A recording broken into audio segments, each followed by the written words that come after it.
Class 6 civics NCERT book. अभी तक हमने जो भी चैप्टर्स पढ़े हैं, अब हम उसके आगे चलेंगे। चैप्टर नंबर 7, जिसका नाम है ग्रामीण क्षेत्र में आजीविका। पहले पाठ में हमने अपने जीवन में मौजूद अनेक तरह की विविधताओं पर नजर डाली। हमने इस पर भी विचार किया कि अलग अलग क्षेत्रों में रहने से वहाँ के लोगों के काम धंधे पर कैसे असर पड़ता है। वहाँ पर पाए जाने वाले पेड़ पौधे, वहाँ की फसलें या दूसरी चीज़ें किस तरह उनके लिए महत्वपूर्ण हो जाती हैं। इस पाठ में हम ये देखेंगे कि गांव में लोग किन विभिन्न तरीकों से अपनी आजीविका चलाते हैं। पहले दो पाठों की तरह यहाँ भी हम इसकी पड़ताल करेंगे कि क्या लोगों के पास आजीविका चलाने के समान अवसर उपलब्ध हैं या नहीं।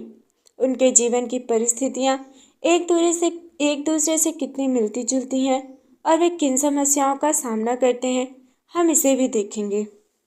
कलपट्टू गांव तमिलनाडु में समुद्र तट के पास एक गांव है जिसका नाम है कलपट्टू। यहाँ लोग कई तरह के काम करते हैं। दूसरे गांवों की तरह यहाँ भी खेती के अलावा कई काम होते हैं, जैसे टोकरी, बर्तन, घड़ी, ईंट, बैलगाड़ी इत्यादि बनाना।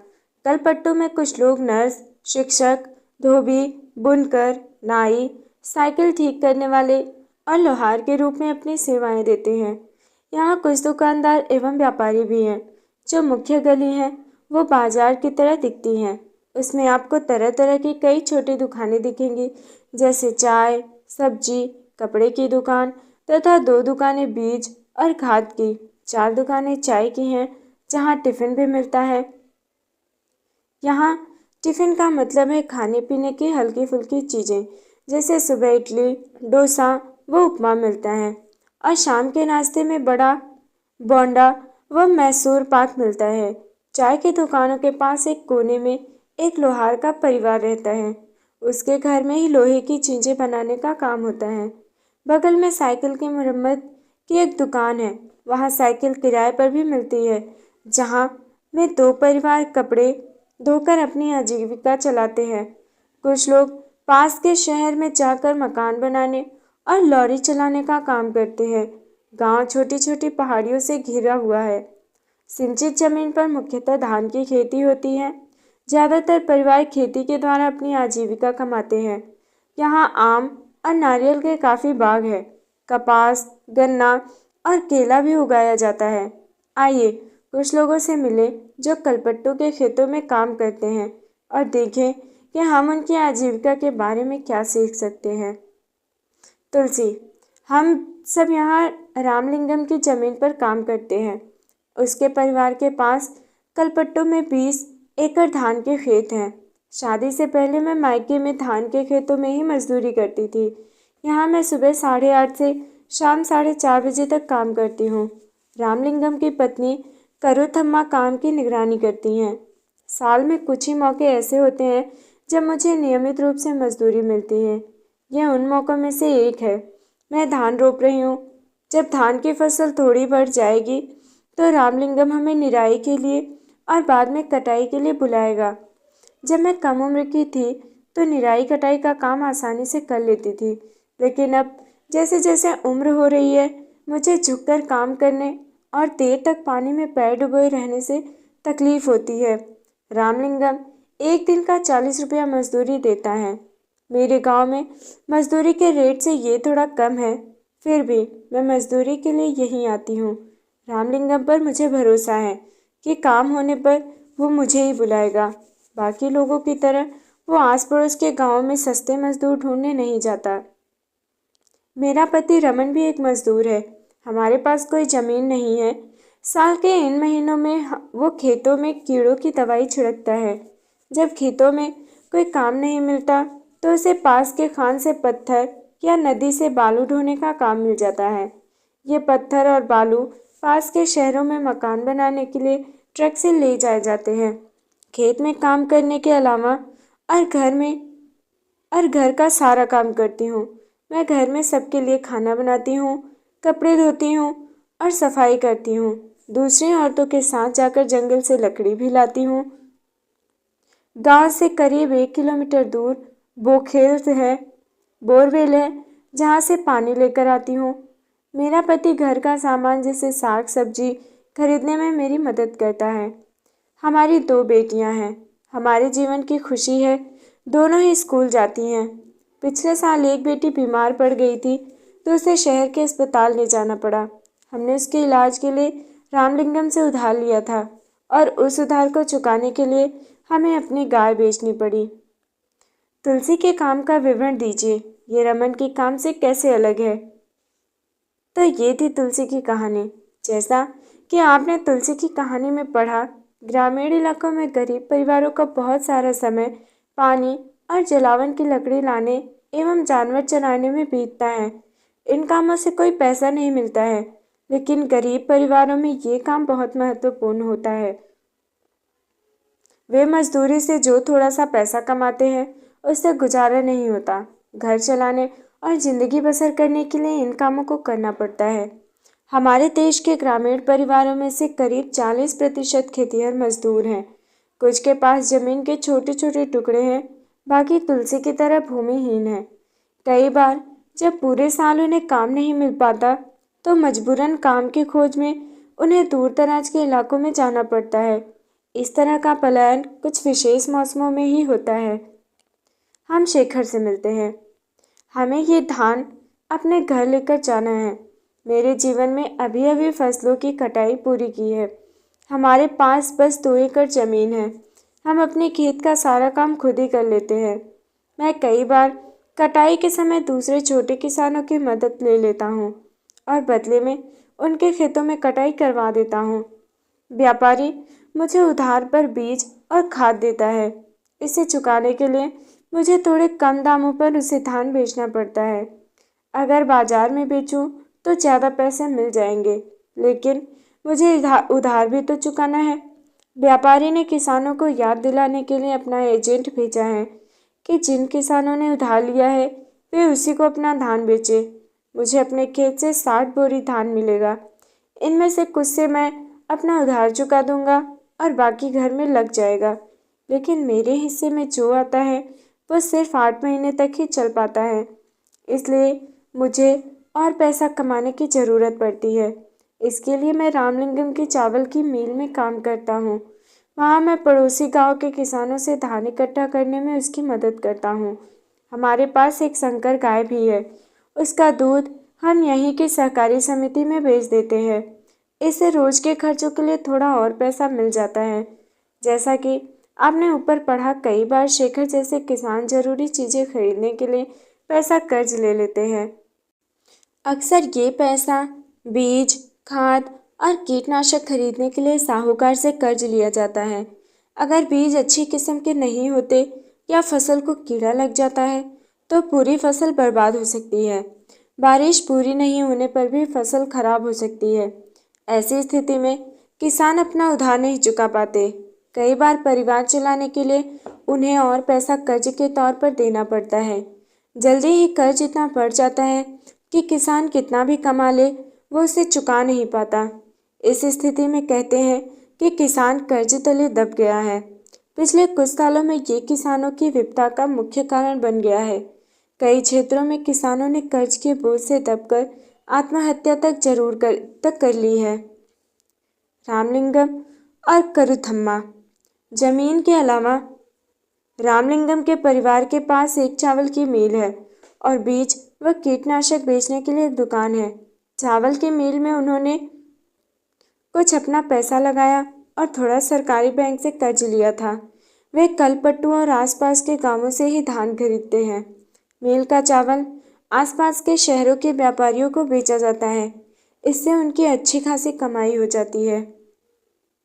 भारत के खेतिहर मजदूर और किसान। कलपट्टू गांव में तुलसी की तरह के खेतिहर मजदूर हैं, शेखर की तरह के छोटे किसान हैं और रामलिंगम जैसे बड़े किसान हैं। भारत में प्रत्येक 5 ग्रामीण परिवारों में से लगभग 2 परिवार खेतिहर मजदूरों के हैं। ऐसे सभी परिवार अपनी कमाई के लिए दूसरों के खेतों पर निर्भर रहते हैं। इनमें से कई भूमिहीन हैं और कईयों के पास जमीन के छोटे छोटे टुकड़े हैं। शेखर जैसे छोटे किसानों को ले तो उनकी ज़रूरतों के हिसाब से खेत बहुत ही छोटे पड़ते हैं।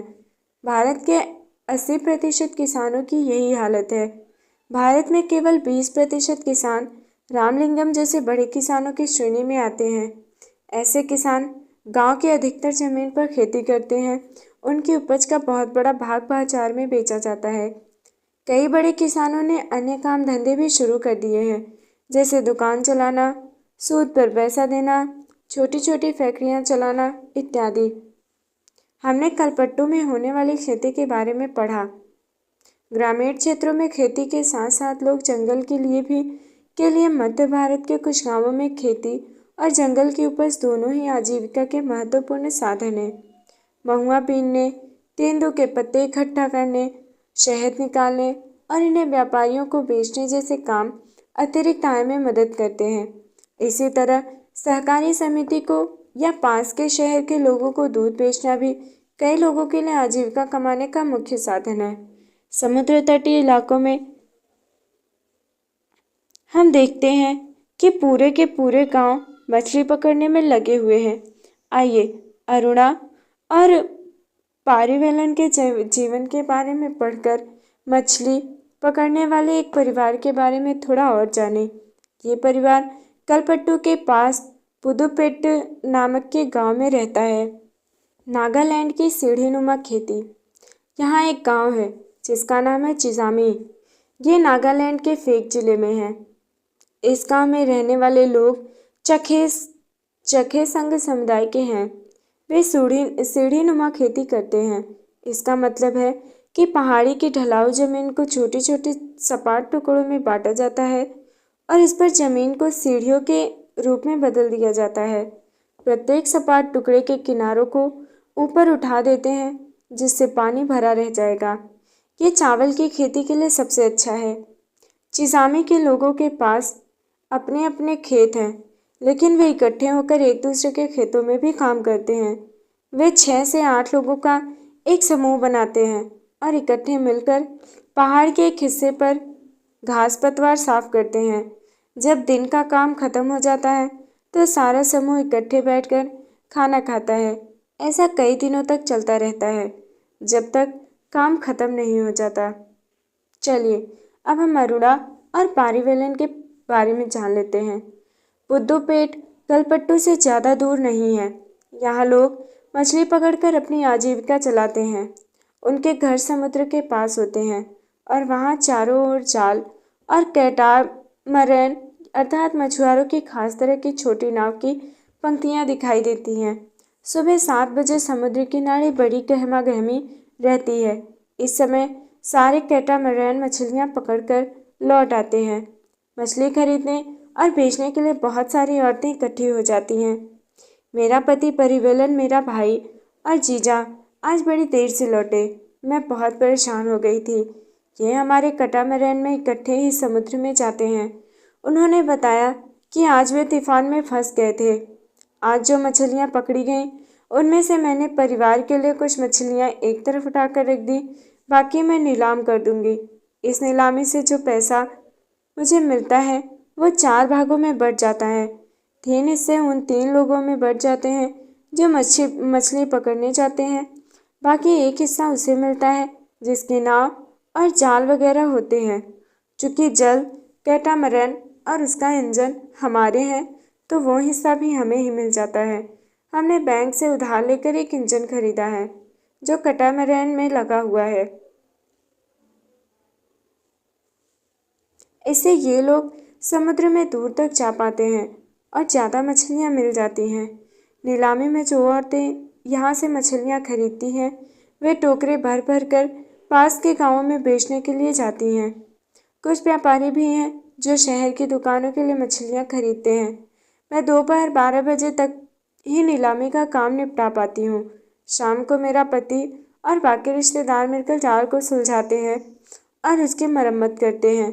कल सुबह सुबह 2 बजे वे फिर समुद्र की तरफ चल देंगे। हर साल मानसून के दौरान करीब 4 महीने तक वे समुद्र में नहीं जा पाते क्योंकि ये मछलियों के प्रजनन का समय होता है। इन महीनों में हम व्यापारी से उधार लेकर अपना गुजारा चलाते हैं। इस कारण बाद में हमें मजबूरी में उसी व्यापारी को मछली बेचनी पड़ती है और हम खुद खुली नीलामी नहीं कर पाते। वे खाली महीने काटना सबसे मुश्किल होता है। पिछले साल सुनामी के कारण हमारा बड़ा नुकसान हुआ। ग्रामीण क्षेत्रों में आजीविका के साधन। ग्रामीण क्षेत्रों में लोग अपनी आय विभिन्न तरीकों से कमाते हैं। कुछ खेती बाड़ी का काम करते हैं और कुछ अन्य काम करके अपनी आजीविका चलाते हैं। खेती में कई तरह के काम शामिल हैं, जैसे खेत तैयार करना, रोपाई, बुवाई, निराई और कटाई। फसल अच्छी हो इसके लिए हम प्रकृति पर निर्भर हैं। इस तरह जीवन ऋतुओं के इर्द गिर्द ही चलता है। बुवाई और कटाई के समय लोग काफ़ी व्यस्त रहते हैं और दूसरे समय काम का बोझ कम रहता है। देश के अलग अलग क्षेत्रों में ग्रामीण लोग अलग अलग तरह की फसलें उगाते हैं। फिर भी हम उनके जीवन की परिस्थितियों में और उनकी समस्याओं में काफ़ी समानताएं पाते हैं। लोग कैसे ज़िंदगी बसर करते हैं और कितना कमा पाते हैं, ये इस बात पर निर्भर करता है कि वे जिस ज़मीन को जोतते हैं वो कैसी है। कई लोग उस ज़मीन पर मजदूरों के रूप में निर्भर हैं। ज़्यादातर किसान अपनी ज़रूरतों को पूरा करने और बाजार में बेचने के लिए भी फसलें उगाते हैं। कुछ किसानों को अपनी उस फसल उन व्यापारियों को बेचनी पड़ती है जिनसे वे पैसा उधार लेते हैं। गुजर बसर करने के लिए कई परिवारों को काम की खातिर उधार लेना पड़ता है या फिर तब लेना पड़ता है जब उनके पास कोई काम नहीं रहता। ग्रामीण क्षेत्रों में कुछ परिवार ऐसे हैं जो बड़ी बड़ी जमीनों, व्यापार और अन्य काम धंधों पर फल फूल रहे हैं। फिर भी ज़्यादातर छोटे किसानों, खेतीहर मजदूरों, मछली पकड़ने वाले परिवारों और गांव में हस्तशिल्प का काम करने वाले लोगों को पूरे साल रोजगार नहीं मिल पाता है। तो दोस्तों, ये था हमारी सिविक्स का क्लास 6 एनसीईआरटी का चैप्टर नंबर 7। अब हम पढ़ेंगे चैप्टर नंबर 8। चैप्टर नंबर 8 का नाम है शहरी क्षेत्र में आजीविका। अभी हमने देखा है ग्रामीण क्षेत्र में आजीविका। भारत में 5000 से ज़्यादा शहर हैं और 27 महानगर हैं। चेन्नई, मुंबई, दिल्ली, कोलकाता जैसे प्रत्येक महानगर में 10 लाख से भी ज़्यादा लोग रहते हैं और काम करते हैं। कहते हैं कि शहर में ज़िंदगी कभी रुकती नहीं है। चलिए एक शहर में जाकर देखें कि वहाँ लोग क्या काम करते हैं। क्या वे नौकरी करते हैं या अपने रोजगार में लगे हैं? वे अपना जीवन कैसे चलाते हैं? क्या रोजगार और कमाई के मौके समान रूप से सभी को मिलते हैं? सड़कों पर काम करना। ये वो शहर है जिसमें मेरी मौसेरी बहन रहती है। मैं यहाँ गिनी चुनी बार ही आई हूँ। ये बहुत बड़ा शहर है। एक बार जब मैं यहाँ आई तो मेरी मौसेरी बहन मुझे घुमाने के लिए ले गई थी। हम तड़के ही घर से निकल गई थी। जैसे ही हम मुख्य सड़क की तरफ मुड़े, हमने देखा कि वहाँ काफ़ी चहल पहल थी। सब्जी बेचने वाली अपनी रेहड़ी पर टमाटर, गाजर व खीरे को सजाने में व्यस्त थी ताकि लोग देख सकें कि उसके पास बेचने के लिए क्या क्या है। उसके बगल में फुटपाथ पर एक फुलवारी बैठी थी। वो सुंदर, रंगीन व तरह तरह के फूल बेच रही थी। हमने उससे लाल और पीला गुलाब खरीदा। सड़क के दूसरी तरफ पटरी पर एक व्यक्ति अखबार बेच रहा था और वो चारों ओर से लोगों से घिरा हुआ था। हर कोई अखबार को पढ़ना चाहता था। वहाँ से बसें जोर जोर से हॉर्न बजाती हुई गुजर रही थी। ऑटो रिक्शा स्कूल के बच्चों से ठसाठस भरे हुए थे। पास के पेड़ के नीचे एक मोची छोटे से टीन के बक्से से अपना सामान निकाल रहा था। वहीं सड़क के किनारे नाई अपना काम शुरू कर चुका था। उसके पास एक ग्राहक पहले से ही था जो सुबह सुबह दाढ़ी बनवाना चाहता था। सड़क से थोड़ी दूर जाकर एक औरत ठेलगाड़ी में प्लास्टिक की बोतलें, डिब्बे, बालों की पिन व चिमटी ले जा रही थी। वहीं पर एक दूसरा व्यक्ति घर घर बेचने के लिए साइकिल पर सब्जियां ले जा रहा था। हम उस जगह पर आ गईं जहाँ रिक्शे वाले एक कतार में खड़े होकर ग्राहक का इंतजार कर रहे थे। हमने एक को बाजार जाने के लिए तय किया। बाजार वहाँ से 2 किलोमीटर पर था। तो चलिए अब हम लोग बच्चों मांझी एक रिक्शा वाला है, अब हम उसके बारे में जान लेते हैं, उनका इंटरव्यू लेते हैं। मैं बिहार के एक गांव से आया हूँ जहाँ मैं मिस्त्री का काम करता था। मेरी बीवी और 3 बच्चे गांव में ही रहते हैं। हमारे पास जमीन नहीं है। गांव में मिस्त्रीगिरी का काम लगातार नहीं मिलता था। जो कमाई होती थी वो परिवार के लिए पूरी नहीं पड़ती थी। जब मैं शहर पहुंचा तो मैंने ये पुराना रिक्शा खरीदा और इसका पैसा किस्तों में चुकाया। ये काफ़ी साल पहले की बात है। रोज़ सुबह बस स्टॉप पर पहुंच जाता हूँ और ग्राहक जहाँ भी जाना चाहें उन्हें वहाँ छोड़ देता हूँ। फिर रात को 8-9 बजे तक रिक्शा चलाता हूँ। मैं शहर की एक कॉलोनी में आसपास करीब 6 किलोमीटर तक रिक्शा चलाता हूँ। दूरी के हिसाब से हर ग्राहक मुझे 10 से 30 रुपए तक देता है। जब तबीयत खराब हो जाती है तब मैं ये काम नहीं कर पाता। उन दिनों कमाई बिल्कुल नहीं हो पाती। मैं अपने दोस्तों के साथ किराए के कमरे में रहता हूँ। वे सब पास की फैक्ट्री में काम करते हैं। रोज़ 200-300 रुपए तक मेरी कमाई हो जाती है, जिससे मैं 100-150 रुपए खाने और किराए पर खर्च हो जाते हैं।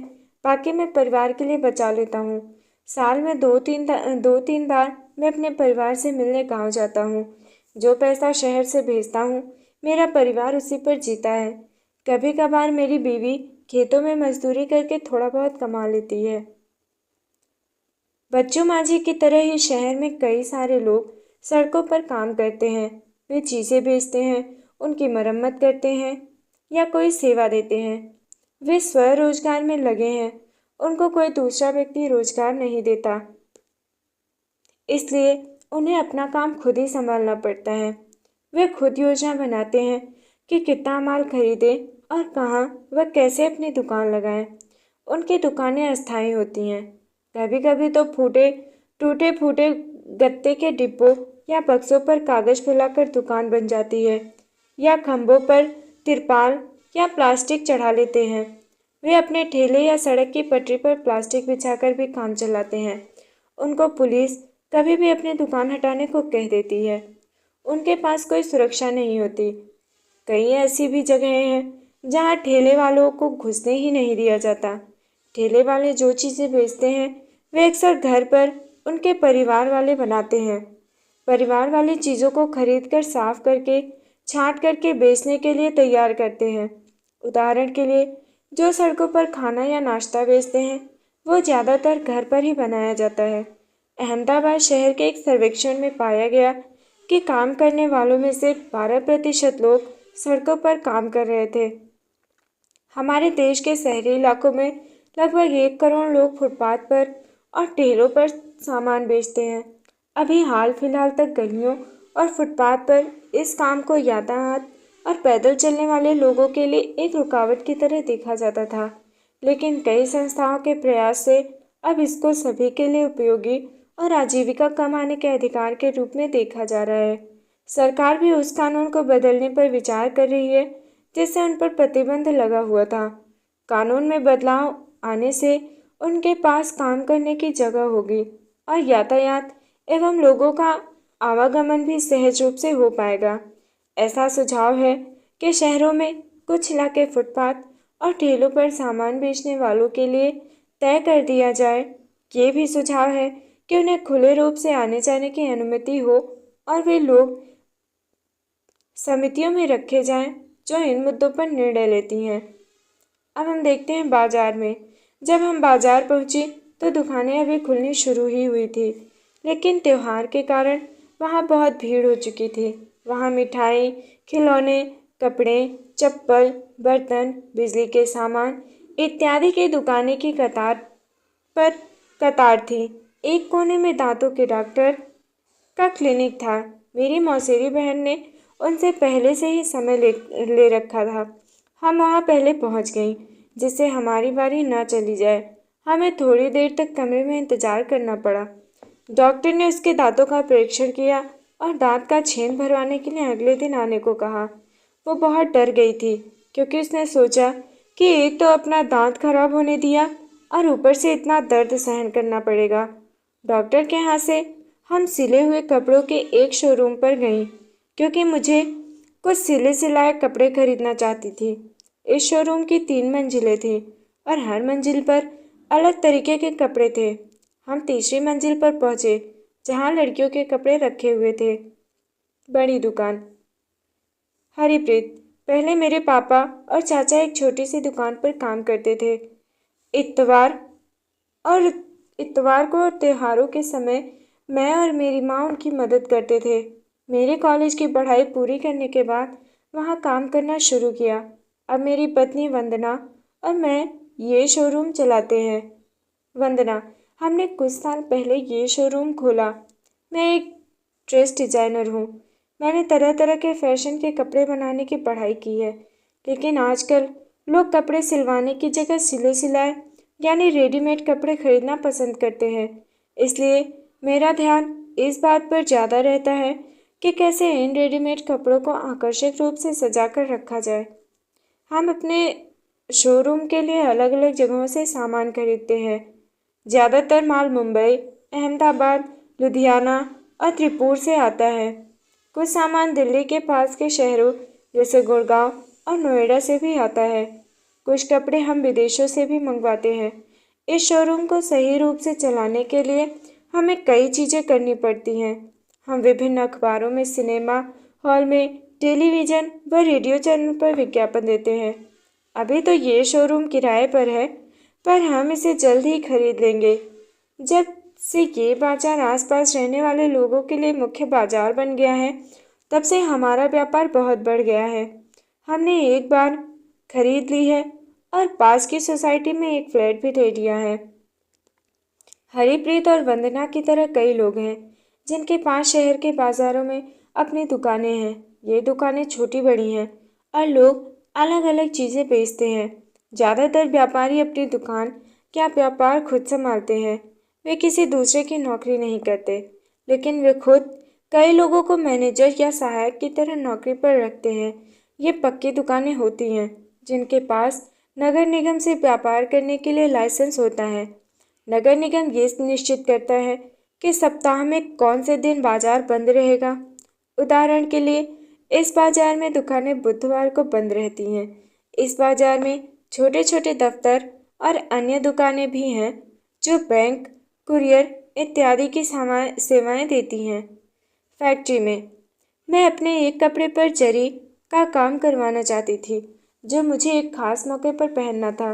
मेरी बहन ने कहा कि वो निर्मला को जानती है जो एक कपड़े सिलने के फैक्ट्री में काम करती है। निर्मला के पड़ोसी जरी और कढ़ाई का काम करते हैं। हमने बस पकड़ी और फैक्ट्री की तरफ चल पड़ी। बस बस तो खचाखच भरी हुई थी। हर स्टॉप पर लोग चढ़ते ही जा रहे थे और कोई भी उतरने का नाम ही नहीं ले रहा था। अपनी जगह बनाने के लिए लोग एक दूसरे को धक्का दे रहे थे। मेरी बहन ने मुझे एक कोने पर खड़ा कर दिया ताकि भीड़ में हमारा भुरता ना बन जाए। मुझे हैरानी हो रही थी कि लोग रोज ऐसे कैसे सफ़र करते हैं।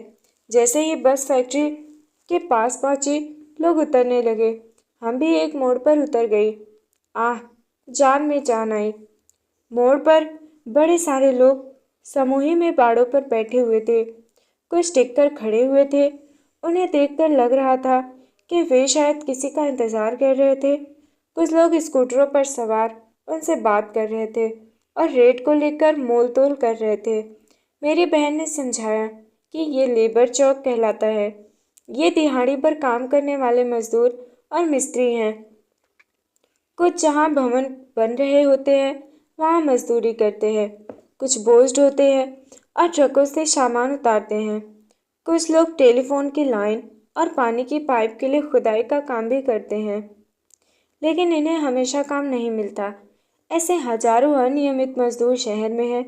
हम फैक्ट्री में घुसे तो हमने पाया कि वहाँ अलग अलग काम के लिए अलग अलग विभाग थे। उनमें ऐसा लग रहा था कि लोगों की कभी ना खत्म होने वाली पंक्तियाँ थी। जहाँ कपड़े सिले जा रहे थे, उस विभाग में हमने देखा कि लोग छोटे से कमरे में मशीनों पर काम कर रहे थे। एक एक व्यक्ति एक एक सिलाई की मशीन पर लगा हुआ था और हर कमरे में ऐसी बहुत सारी मशीनें थीं जो कपड़े तैयार हो रहे थे। वे कमरे में एक तरफ तह करके लगाए जा रहे थे। हमने निर्मला को ऐसे ही एक जगह पर पाया। वो मेरी बहन से मिलकर बहुत खुश हुई और उसने वादा किया कि मेरे कपड़े पर जरी का काम करवा देगी। निर्मला कपड़े निर्यात करने वाली एक कंपनी में दर्जी का काम करती है। जिस फैक्ट्री में वो काम करती है वहाँ अमेरिका, इंग्लैंड, जर्मनी और नीदरलैंड जैसे देशों के लोगों के लिए गर्मी के कपड़े सिले जाते हैं। दिसंबर से अप्रैल तक निर्मला पर काम का बोझ बहुत ज़्यादा रहता है। अक्सर वो 9 बजे सुबह काम शुरू करती है और रात 10 बजे तक ही काम निपटा पाती है। कई बार और भी देर हो जाती है। वो हफ्ते में 6 दिन काम करती है। जब काम जल्दी का होता है तो इन्हें इतवार को भी काम पर जाना पड़ता है। निर्मला को रोज 8 घंटे काम करने के 280 रुपये मिलते हैं और अतिरिक्त 100 रुपये देर तक काम करने का मिलता है। जून तक काम खत्म हो जाता है तो फैक्ट्री वाले इन दर्जियों की संख्या घटा देते हैं। निर्मला को भी निकाल दिया जाएगा। हर साल करीब 3 से 4 महीने के लिए उसके पास काम नहीं रहता है। निर्मला की तरह ज़्यादातर कारीगर अनियमित रूप से काम में लगे हुए हैं। मतलब उनको काम पर तभी आना होता है जब मालिक को ज़रूरत होती है। उनको रोजगार तभी मिलता है जब मालिक को बहुत सारा काम मिल जाता है या फिर खास मौसमों में काम मिलता है। साल के बचे हुए समय में उन्हें दूसरा काम ढूंढना पड़ता है। निर्मला की तरह की नौकरियां स्थायी नहीं होती। अगर कारीगर अपनी तनख्वाह या परिस्थितियों के बारे में शिकायत करते हैं तो उन्हें निकाल दिया जाता है। नौकरी की कोई सुरक्षा नहीं होती और अगर कोई बुरा व्यवहार करे तो उनके बचाव के लिए कुछ नहीं होता। उनसे बहुत लंबे समय तक रोज काम करने की उम्मीद भी रखी जाती है। उदाहरण के लिए बिजली से चलने वाली करघों की यानी पावरलूम फैक्ट्री में मजदूर दिन और रात की पालियों में 12-12 घंटे तक काम करते हैं।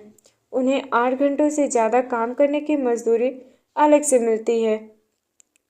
दफ्तर में मेरी मौसी सुधा विपणन प्रबंधक यानी मार्केटिंग मैनेजर है। उन्होंने हमें शाम 5:30 से पहले अपने दफ्तर पहुंचने को कहा था। हमने सोचा कि देर ना हो जाए इसलिए ऑटो रिक्शा ले लिया जिसने हमें बिल्कुल समय पर पहुंचा दिया। उनका दफ्तर ऐसी जगह था जहां चारों तरफ बड़ी बड़ी इमारतें थी। उनमें से सैकड़ों लोग बाहर आ रहे थे, कुछ कार पार्किंग की तरफ बढ़ रहे थे और कुछ बसों की पंक्तियों की तरफ। मौसी एक बिस्कुट बनाने वाली कंपनी में मैनेजर का काम करती हैं। बिस्कुट शहर के बाहर एक फैक्ट्री में बनाए जाते हैं। मौसी 50 विक्रेताओं अर्थात सेल्समैन के काम का निरीक्षण करती हैं जो शहर के विभिन्न भागों में आते जाते हैं। ये लोग दुकानदारों से बड़े बड़े ऑर्डर लेते हैं और इनसे भुगतान इकट्ठा करते हैं। काम को सुचारू रूप से चलाने के लिए मौसी ने शहर को 6 भागों में बांट दिया है और वे हर हफ्ते एक भाग के विक्रेताओं से मिलती हैं। वे उनकी प्रगति रपट देखती हैं और उनकी समस्याओं पर चर्चा करती हैं। उनको पूरे शहर में बिक्री की योजना बनानी होती है और अक्सर देर रात तक काम करना पड़ता है। उन्हें काम के सिलसिले में यात्राएं भी करनी पड़ती हैं। मौसी को नियमित तनख्वाह मिलती है और वो बिस्कुट कंपनी के अस्थायी कर्मचारी हैं। वे ये उम्मीद रख सकती हैं कि उनकी नौकरी लंबे समय तक चलेगी। अस्थायी कर्मचारी होने के कारण उनको निम्नलिखित फायदे भी मिलते हैं। बुढ़ापे के लिए बचत। उनकी तनख्वाह का एक भाग भविष्य निधि में सरकार के पास डाल दिया जाता है। इस बचत पर ब्याज भी मिलता है। नौकरी से सेवानिवृत्त होने पर ये पैसा मिल जाता है।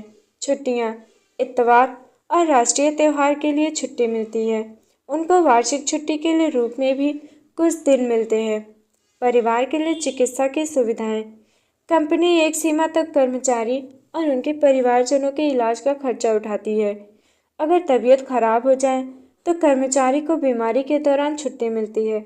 शहर में ऐसे कई कर्मचारी होते हैं जो दफ्तरों, फैक्ट्रियों और सरकारी विभागों में काम करते हैं, जहां उन्हें नियमित और अस्थायी कर्मचारी की तरह रोजगार मिलता है। वे लगातार उसी दफ्तर या फैक्ट्री में काम पर जाते हैं। उनका काम भी तय होता है। उनको हर महीने तनख्वाह मिलती है।